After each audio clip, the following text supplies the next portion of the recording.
KVP news में आपका स्वागत है। प्रस्तुत है आज के मुख्य समाचार। अंतर्राष्ट्रीय तनाव का सीधा असर भारत की अर्थव्यवस्था पर देखने को मिला। मिडिल ईस्ट में ईरान से जुड़े हमलों के कारण वैश्विक कच्चे तेल की कीमतों में जबरदस्त उछाल आया, जो 110 से $119 प्रति बैरल तक पहुंच गई। इस तेजी से भारत जैसे आयात निर्भर देश पर भारी दबाव पड़ा और तेल की कीमतें तेजी से बढ़ती हुई लगभग दोगुनी असर दिखाने लगी। इसी का असर शेयर बाजार पर भी दिखा, जहां बीएसई सेंसेक्स में करीब 2000 से 2500 अंकों तक की गिरावट दर्ज की गई, जो पिछले लगभग 22 महीनों की सबसे बड़ी गिरावट मानी जा रही है। निवेशकों में डर का माहौल बना हुआ है, क्योंकि बढ़ती तेल कीमतें महंगाई, रुपए की कमजोरी और आर्थिक दबाव को बढ़ा सकती हैं। वहीं अंतर्राष्ट्रीय मोर्चे पर ईरान ने दावा किया है कि उसने अमेरिकी सैन्य कार्रवाई के दौरान F-35 जैसे उन्नत लड़ाकू विमानों को नुकसान पहुंचाया है, जिससे तनाव और बढ़ गया है। ईरान, इजराइल और अमेरिका के बीच बढ़ते संघर्ष ने वैश्विक बाजारों में अनिश्चितता और जोखिम को और गहरा कर दिया है। कुल मिलाकर तेल की बढ़ती कीमतें, शेयर बाजार में भारी गिरावट और मध्य पूर्व में बढ़ता युद्ध, ये तीनों घटनाएं मिलकर वैश्विक और भारतीय अर्थव्यवस्था के लिए चिंता का बड़ा कारण बनती जा रही हैं। सुप्रीम कोर्ट ने वन्यजीव संरक्षण केंद्र वनतारा से जुड़े मामले में बड़ा फैसला देते हुए कहा है कि वहां किसी भी कानून का उल्लंघन नहीं हुआ। कोर्ट ने कर्नर्थम वीरम फाउंडेशन की याचिका को खारिज कर दिया और साफ किया कि इस मुद्दे पर पहले ही जांच हो चुकी है। दरअसल इस मामले में कोर्ट द्वारा नियुक्त स्पेशल इन्वेस्टिगेशन टीम यानी SIT ने पहले ही विस्तृत जांच के बाद अपनी रिपोर्ट में बताया था कि वनतारा में जानवरों के लाने, रखने और देखभाल से जुड़े सभी काम नियमों के तहत ही किए गए हैं और किसी प्रकार की अवैधता या गड़बड़ी नहीं मिली। सुप्रीम कोर्ट ने अपने फैसले में कहा कि जब SIT पहले ही सभी आरोपों को खारिज कर चुकी है, तो उसी आधार पर नई याचिका सुनने का कोई कारण नहीं बनता। इसी वजह से कोर्ट ने याचिका को खारिज करते हुए पिछली जांच रिपोर्ट को सही ठहराया और मामले को समाप्त माना। इस फैसले के साथ ही ये स्पष्ट हो गया है कि वनतारा प्रोजेक्ट पर लगे आरोपों को न्यायिक स्तर पर कोई आधार नहीं मिला और इसे कानूनी रूप से क्लीन चिट मिल चुकी है। उत्तराखंड का प्रसिद्ध लोक फ्यूजन बैंड पांडवास इन दिनों फंडिंग की कमी से जूझ रहा है। बैंड का कहना है कि वे पहाड़ों की संस्कृति और स्थानीय अर्थव्यवस्था को बढ़ावा देने के लिए काफल फेस्टिवल जैसे आयोजन पहाड़ी क्षेत्रों में करना चाहते हैं, लेकिन उन्हें इसके लिए पर्याप्त सरकारी या संस्थागत सहयोग नहीं मिल रहा। बैंड ने बताया कि उनसे कहा गया कि वे इस फेस्टिवल को देहरादून जैसे शहर में आयोजित करें, जबकि उनका उद्देश्य इसे पहाड़ के गांवों में करना है, ताकि स्थानीय लोगों को सीधा फायदा मिले। दरअसल काफल फेस्टिवल सारी गांव रुद्रप्रयाग में आयोजित एक इको कल्चरल आयोजन है, जो संगीत, लोक संस्कृति और पर्यावरण संरक्षण को बढ़ावा देता है और ग्रामीण अर्थव्यवस्था को मजबूत करने की कोशिश करता है। पांडवास का मानना है कि इस तरह के फेस्टिवल पहाड़ों से पलायन रोकने, स्थानीय कलाकारों को मंच देने और पर्यटन को सही दिशा देने में अहम भूमिका निभा सकते हैं, लेकिन फंडिंग और सपोर्ट की कमी के कारण ऐसे प्रयासों को आगे बढ़ाना चुनौतीपूर्ण हो रहा है। राष्ट्रपति द्रौपदी मुर्मू ने अपने उत्तर प्रदेश दौरे के दौरान वृंदावन पहुंचकर इस्कॉन मंदिर और प्रेम मंदिर में विधिवत पूजा अर्चना कर भगवान के दर्शन किए। इस दौरान मंदिरों में विशेष सुरक्षा व्यवस्था रही और उनके साथ राज्यपाल आनंदीबेन पटेल भी मौजूद रहीं। राष्ट्रपति ने प्रेम मंदिर में आयोजित भव्य लेजर शो देखा और उसकी सुंदरता की सराहना करते हुए इसे अत्यंत आकर्षक बताया। इससे पहले राष्ट्रपति ने अयोध्या में राम जन्मभूमि मंदिर में श्री राम यंत्र की स्थापना कार्यक्रम में भाग लिया, जो धार्मिक दृष्टि से बेहद महत्वपूर्ण माना जा रहा है। राष्ट्रपति का ये दौरा 3 दिनों का है, जिसमें वे वृंदावन के विभिन्न आश्रमों का भ्रमण करेंगी और संत प्रेमानंद महाराज से मुलाकात कर आध्यात्मिक चर्चा भी करेंगी। छत्तीसगढ़ में धर्मांतरण को लेकर कानून और अधिक सख्त कर दिया गया है। विधानसभा में पारित धर्म स्वतंत्रता विधेयक 2026 के तहत अब जबरन, धोखे या लालच देकर धर्मांतरण कराना गंभीर अपराध माना जाएगा। इस कानून के अनुसार सामूहिक या अवैध धर्मांतरण कराने पर दोषियों को उम्र कैद तक की सजा और 25 लाख रुपए तक का जुर्माना लगाया जा सकता है। इसके साथ ही इस प्रक्रिया में मदद करने वाले लोग भी समान रूप से दोषी माने जाएंगे और उन्हें भी जेल होगी। नाबालिगों, महिलाओं और अनुसूचित जाति जनजाति के लोगों के धर्मांतरण पर और कड़ी सजा का प्रावधान किया गया है।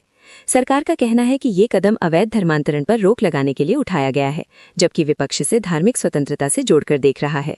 गुजरात के सूरत में करीब 2.38 करोड़ के नकली नोटों का बड़ा खुलासा हुआ है, जहां एक संगठित गिरोह द्वारा आश्रम और घरों में बैठकर नकली 500 रुपए के नोट छापे जा रहे थे। इस मामले में एक तथाकथित योग गुरु समेत कुल 7 लोगों को गिरफ्तार किया गया है। जांच में सामने आया कि गिरोह पिछले 3-4 महीनों से ये काम कर रहा था। उन्होंने सूरत में एक घर को प्रिंटिंग यूनिट बना रखा था, जहां high tech printer, cutting machine और लैपटॉप की मदद से नकली नोट तैयार किए जाते थे। इस गिरोह की खास बात ये थी कि वे नकली नोटों के लिए खास तरह का कागज चीन से मंगाते थे, जिसमें नकली सिक्योरिटी फीचर्स भी होते थे।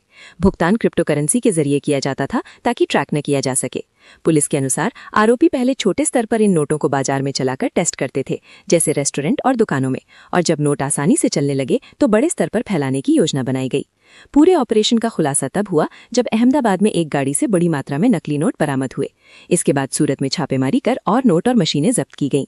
पुलिस ने इसे एक गंभीर आर्थिक अपराध बताया है, क्योंकि इस तरह की गतिविधियां देश की वित्तीय व्यवस्था को नुकसान पहुंचाती हैं।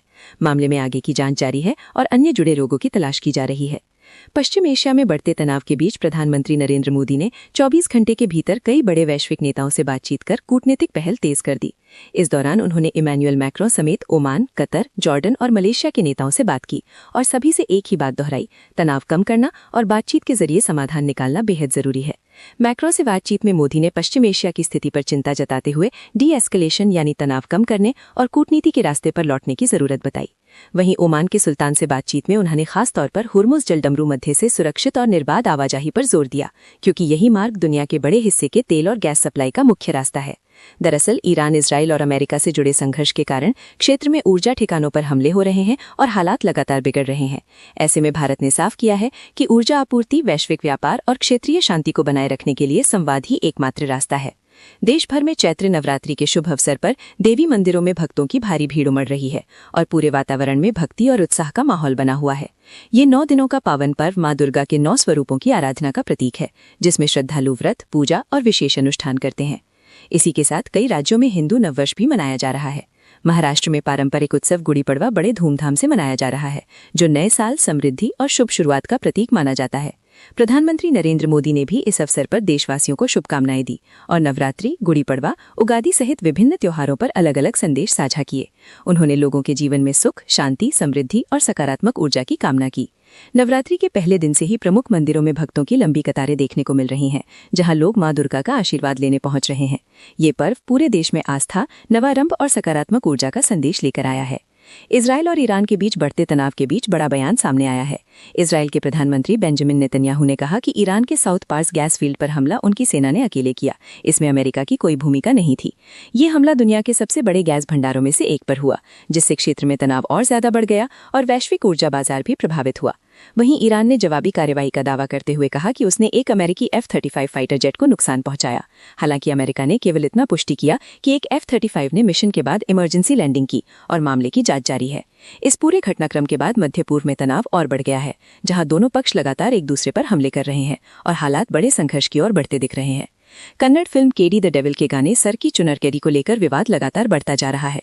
इसी विवाद के बीच अभिनेत्री नोरा फतेही के खिलाफ उत्तर प्रदेश के अलीगढ़ में एक शाही मुफ्ती द्वारा फतवा जारी किया गया है। फतवे में गाने को अश्लील बताते हुए कहा गया कि इसमें दिखाए गए डांस और लिरिक्स इस्लामी शिक्षाओं और सामाजिक मर्यादाओं के खिलाफ है। मुफ्ती ने इसे गुनाह कबीरा यानी बड़ा पाप बताते हुए ऐसे कंटेंट से दूर रहने की अपील की और सरकार से भी सख्त कार्रवाई की मांग की है। इतना ही नहीं, फतवे में ये भी कहा गया कि समाज में इस तरह की बेहयाई फैलाने वालों के लिए कड़ी सजा की बात धार्मिक ग्रंथों में कही गई है, जिसे लेकर दर्दनाक दंड जैसी चेतावनी दी गई। ये मामला सिर्फ धार्मिक स्तर तक सीमित नहीं रहा, बल्कि राष्ट्रीय महिला आयोग और मानवाधिकार आयोग तक भी पहुंच गया है। गाने को लेकर आपत्तियों के बाद इसे कई प्लेटफॉर्म से हटाया भी गया और सरकार ने भी सख्ती के संकेत दिए हैं। भारत को 2028 में होने वाली वर्ल्ड इंडोर एथलेटिक्स चैंपियनशिप्स की मेजबानी मिली है, जो देश के खेल इतिहास में एक बड़ा और ऐतिहासिक कदम माना जा रहा है। ये प्रतिष्ठित प्रतियोगिता भुवनेश्वर के कलिंगा इंडोर स्टेडियम में आयोजित होगी, जहां विश्व स्तर की आधुनिक सुविधाएं उपलब्ध हैं। ये पहली बार होगा जब भारत इस इंडोर एथलेटिक्स चैंपियनशिप की मेजबानी करेगा, जिससे वो एशिया का चौथा देश बन जाएगा जिसने इस आयोजन की मेजबानी की है। इस फैसले को वर्ल्ड एथलेटिक्स की काउंसिल मीटिंग में मंजूरी दी गई। ये चैंपियनशिप हर 2 साल में आयोजित होती है और इसमें दुनिया भर के शीर्ष एथलीट भाग लेते हैं। इसमें लगभग 26 इवेंट यानी पुरुष और महिला शामिल होते हैं।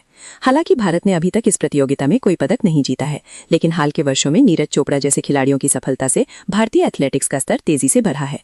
भारत के सभी राज्यों में मौसम काफी परिवर्तनशील बना हुआ है। विशेष रूप से उत्तर और मध्य भारत में भारी बारिश, तेज आंधी तूफान यानी 50 से 85 किलोमीटर प्रति घंटा की रफ्तार तथा गरज चमक के साथ ओलावृष्टि का अलर्ट जारी है। IMD के अनुसार दिल्ली, NCR, उत्तर प्रदेश, बिहार, पंजाब, हरियाणा, राजस्थान, उत्तराखंड, हिमाचल प्रदेश, जम्मू कश्मीर, झारखंड, छत्तीसगढ़, मध्य प्रदेश, पश्चिम बंगाल, ओडिशा सहित 19 राज्यों में मध्यम से भारी वर्षा हो रही है या होने की प्रबल संभावना है। इसी के साथ KVP न्यूज से आज के समाचार समाप्त हुए। नमस्कार।